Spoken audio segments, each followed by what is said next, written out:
From the nation's capital in Washington, D.C., Cole on Congress. The program discussing national issues that affect Oklahoma.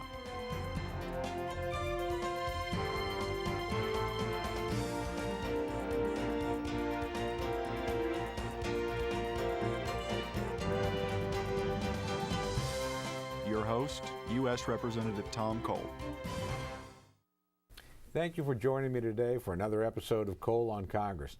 Today we're pleased to have with us as our special guest Congressman Bob Goodlatte. Bob has represented the 6th District of Virginia since 1993. He's a past chairman of the Agriculture Committee and currently serves on the Judiciary Committee as well. Bob's made a name for himself as a leader on internet and high-tech issues, serving as the co-chair of the Congressional Internet Caucus and chairman of the House Republican High Technology Working Group.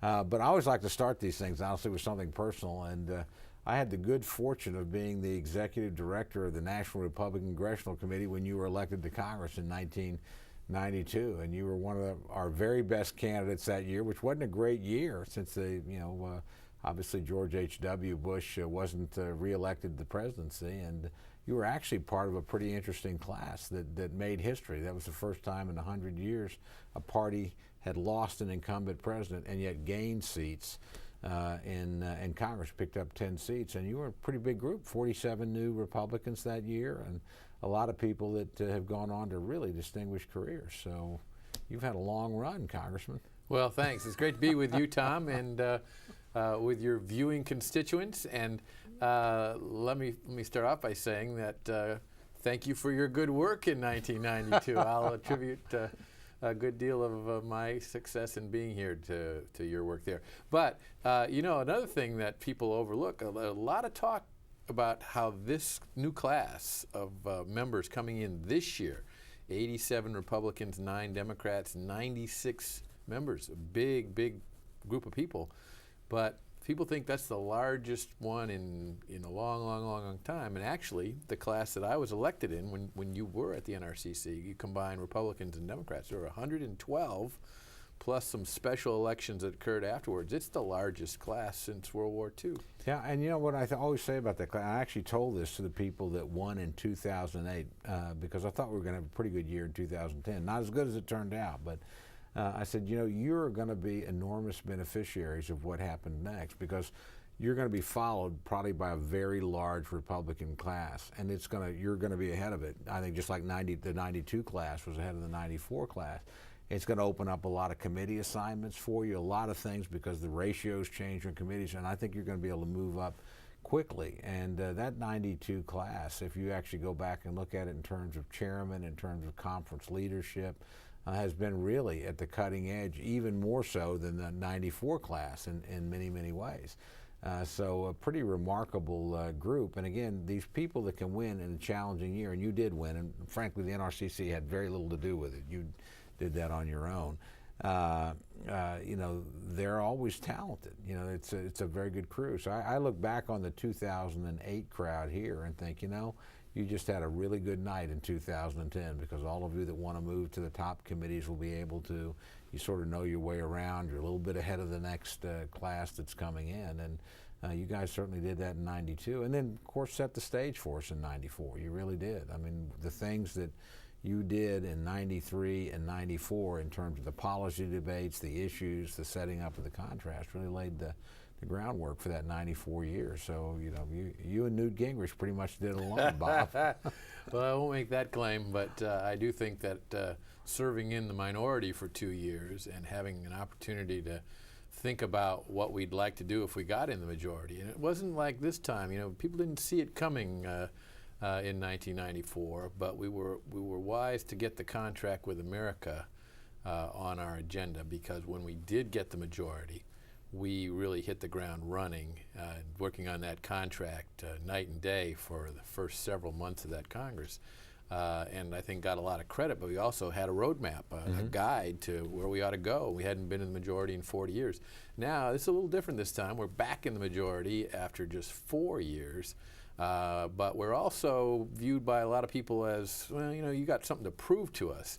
And I think that having worked on the Pledge to America, which contains a great long list. I mean, we're going to be working on that all year next year of things. Some major things like repealing Obamacare and working to make sure that we cut back on federal government spending, and some smaller but nonetheless important, at least symbolically important, but probably also substantively important, things like requiring that you put into any legislation you introduce the basis in the United States Constitution that is, where you're drawing the authority to have the federal government do whatever you want to do with whatever legislation you have. Well, let me talk about something we're working on together, and it actually fits this vein of discussion, and frankly where you've lived through two of these, and that's the transition from the minority into the majority.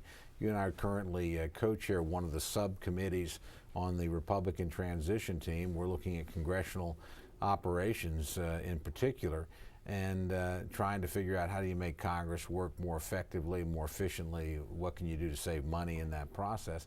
But I'd like you first to maybe compare and contrast the process of coming into the majority in '94 when you went through it then. As you said, we'd never dreamed it was going to happen. We didn't know it. This time maybe we had a little bit better idea, and we had the experience of having been in the majority to draw on. And also then talk about some of the things you want to see this transition committee actually recommend, and hopefully our new Republican majority go ahead and accomplish.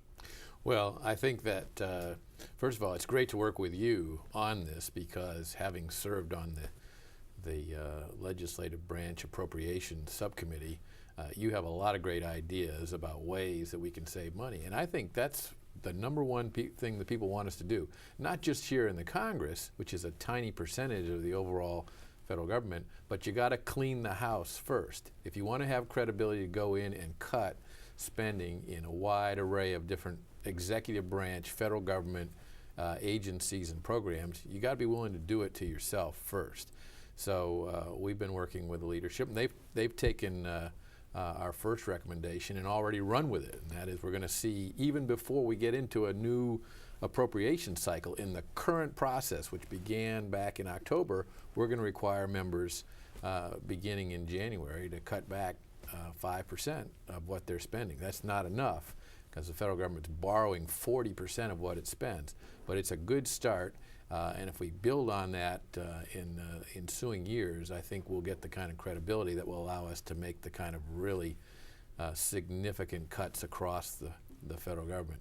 So I think that's what I'm really looking for here in this process, is to go and look at every single agency of the legislative branch, which, by the way, is only 1/10 of 1% of what the federal government spends.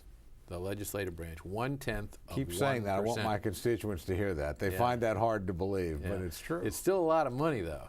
And so there are lots of places where we can cut. And I'm also a believer that you've got to be willing to look to cut everything.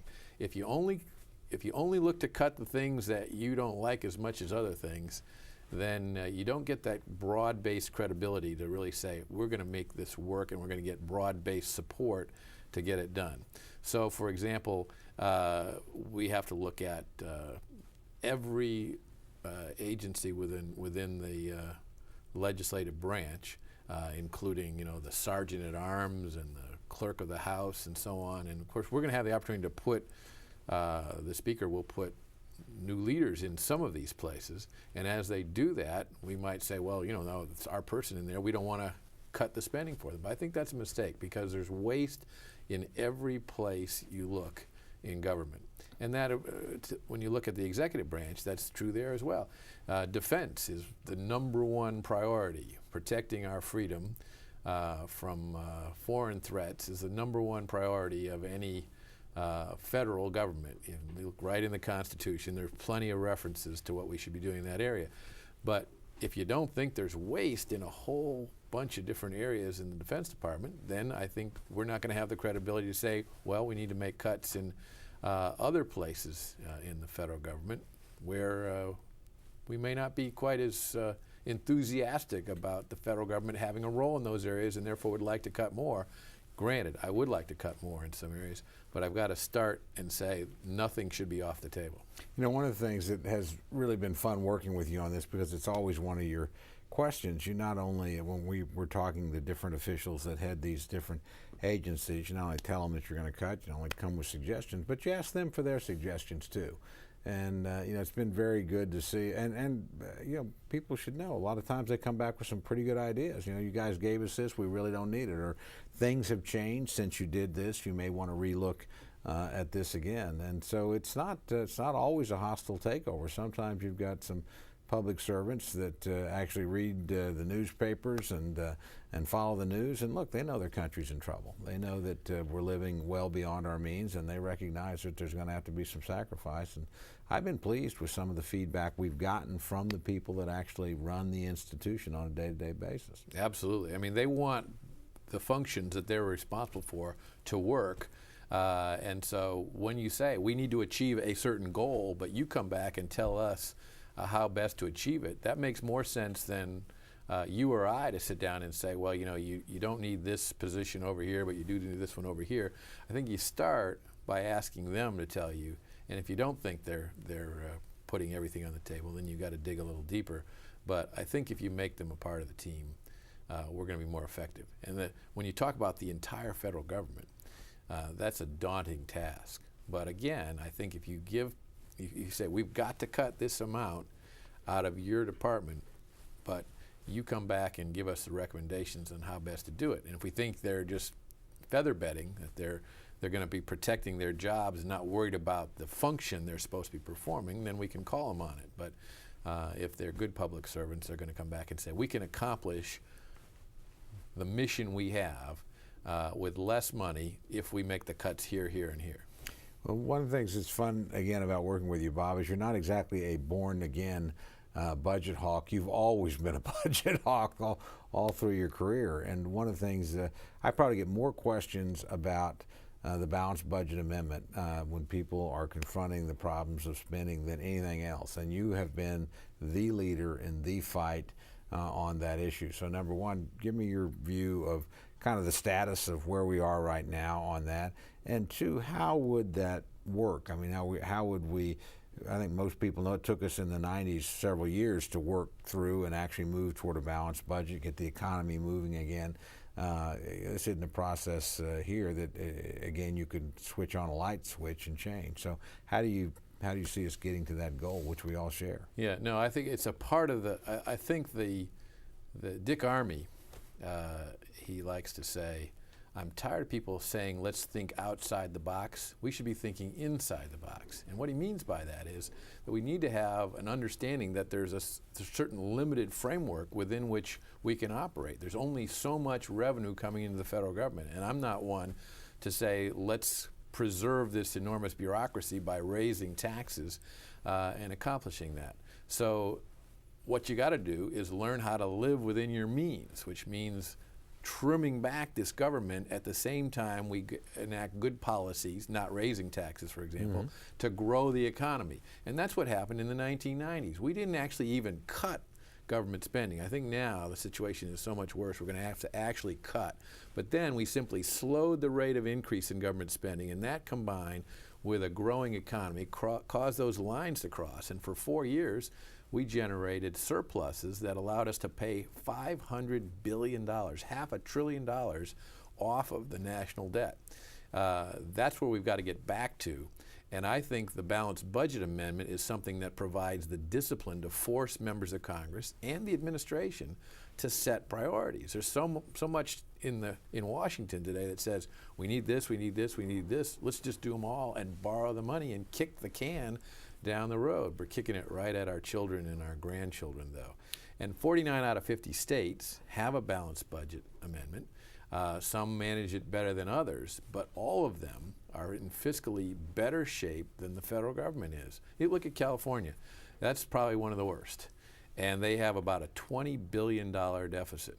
But if you multiply that times 9, because California is about 1/9 the population of the country, so if you translated that debt for California nationwide, 9 times $20 billion, $180 billion.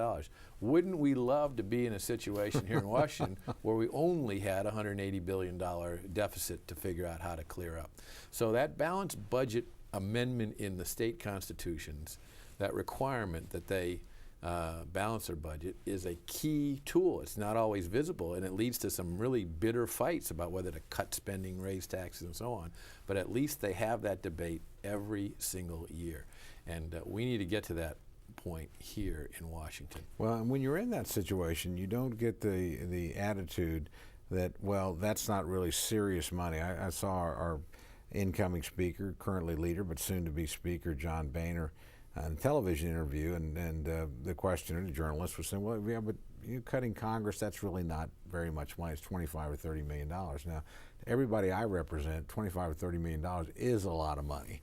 And they would expect that to be taken care of, seriously. And that, again, I think that balanced budget is such a powerful tool in making every little bit count. I mean, there's nothing that doesn't matter in an operation this size. And we've talked about things around the Capitol building where you can save $1 million with the right kind of light bulb. That's a lot of money to be able to save just by paying attention to details. Well, absolutely right.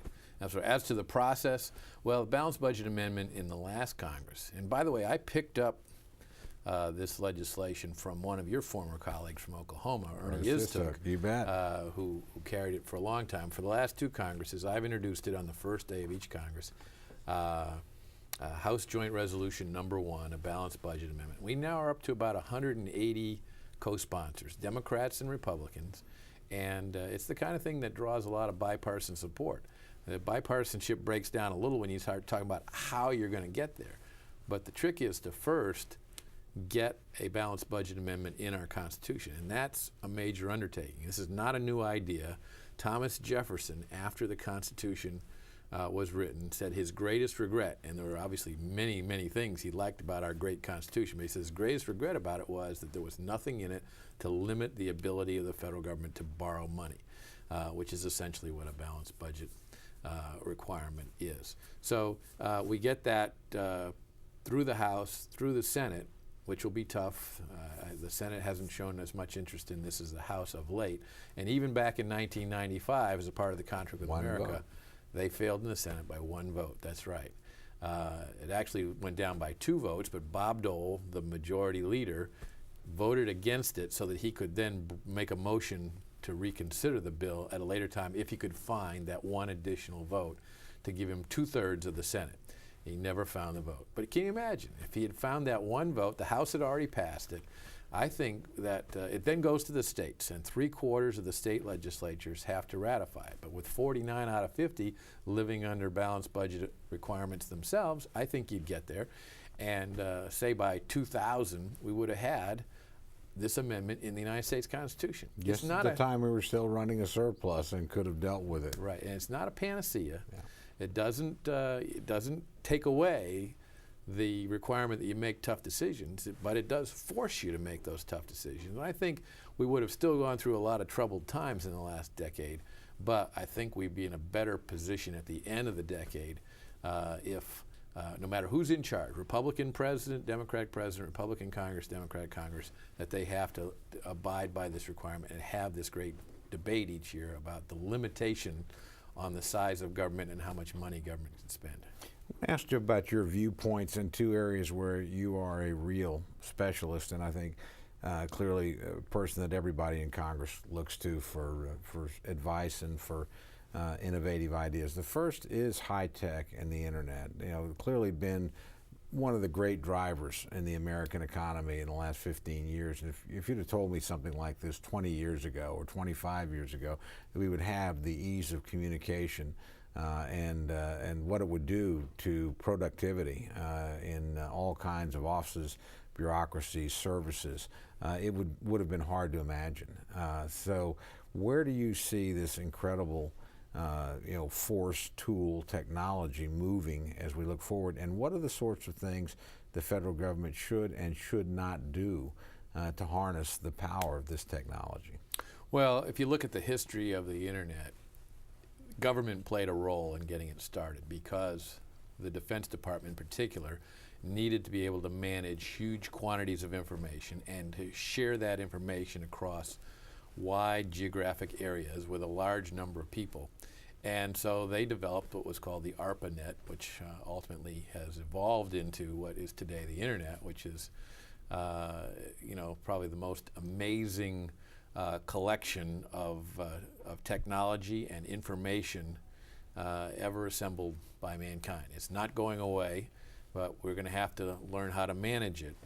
And I would argue that government should have a very light touch in this area, that its growth has been largely due to the fact that we don't heavily tax it and we don't heavily regulate it. And that has made it a wonderful opportunity for business, for education, for entertainment, for shopping, you name it. People's lives have been dramatically changed by this, and it's an energy-saving device. I find myself doing a lot more things. So I'm not sure I'd call it a time-saving device, but it's definitely an energy-saving device.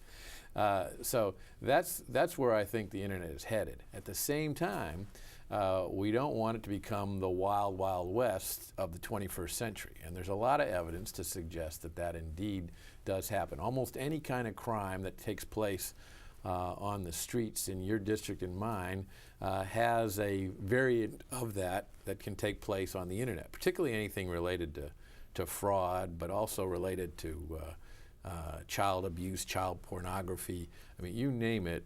There are lots of problems on the Internet. And I think the best approach is to throw the book at the people who break the law on the Internet, just like we try to do in other areas, and not try to over-regulate the Internet to say you can do this, you can't do that, because then the 99% of the people on the Internet who want to use it for positive purposes get tied up with the same thing. And what you run the risk of seeing is that the information gets taken off of the information superhighway, and you wind up with something that doesn't reach its full potential. That doesn't mean that we don't have problems that we have to address in terms of making sure people know how to protect themselves, and that when they don't and somebody commits a crime, we have better technology to track down the criminals, which is tough on the Internet. Those criminals can be in Kyrgyzstan or, someplace on the other side of the world, as opposed to just down the street when they commit a fraudulent act against you.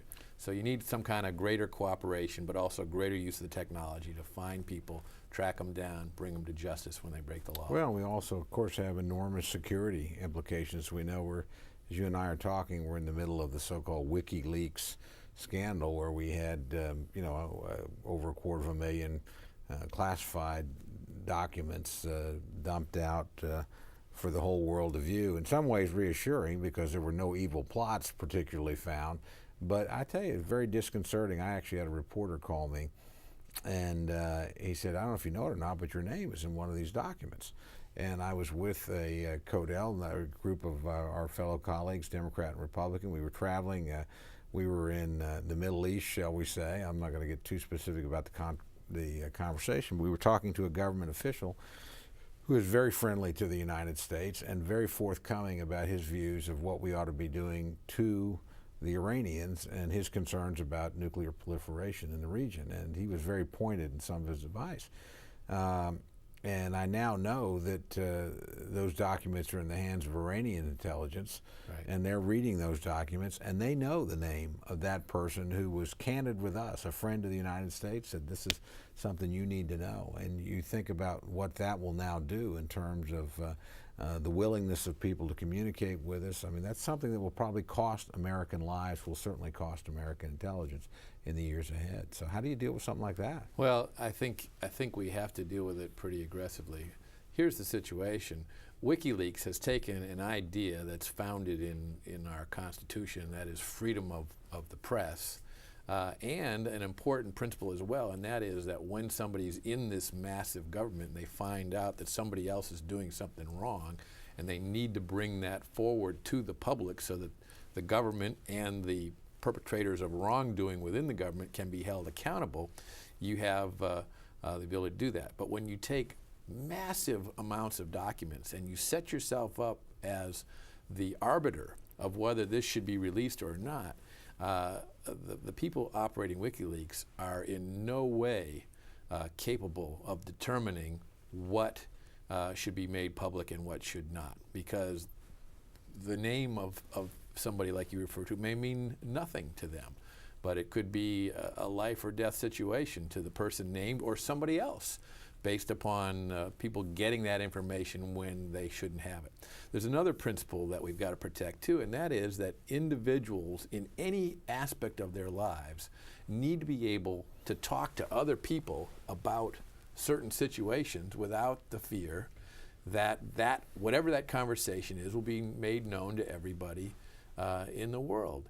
And the reason is that if you have a situation where you can't have a conversation and know that it will be protected, you then don't have the conversation. And when you don't have the conversation, you can't get things done. People talk about other people all the time behind their back and say, well, he said this good thing, or he said this bad thing, or I think he's a good person, or I think he's a bad person. I don't care whether you're talking about your family, your neighbors, your business associates. The same thing takes place in governments and between governments, and we can't have an organization like WikiLeaks getting access to hundreds of thousands of documents and just simply saying, well, I'm not happy with what you are doing or you stand for, so I'm just going to put all this information out there, and the whole world will be better because everybody has access to all that information. Fortunately, you and I ain't necessarily so. I was going to say, fortunately, you and I are in an institution, the United States House of Representatives, where nobody would ever talk behind anybody's back, so we don't have to worry about that. We're down to the last couple of minutes, but I would be remiss not to talk to you briefly about one of your great areas of expertise, and that's agriculture. You were chairman of the Agriculture Committee. I think led it exceptionally well, quite frankly. You represent, I would argue, one of the, if not the most beautiful districts, but also one of the most productive districts in America in terms of agriculture. We're going to have some pretty serious debates and discussions about the framework for agricultural policy going forward.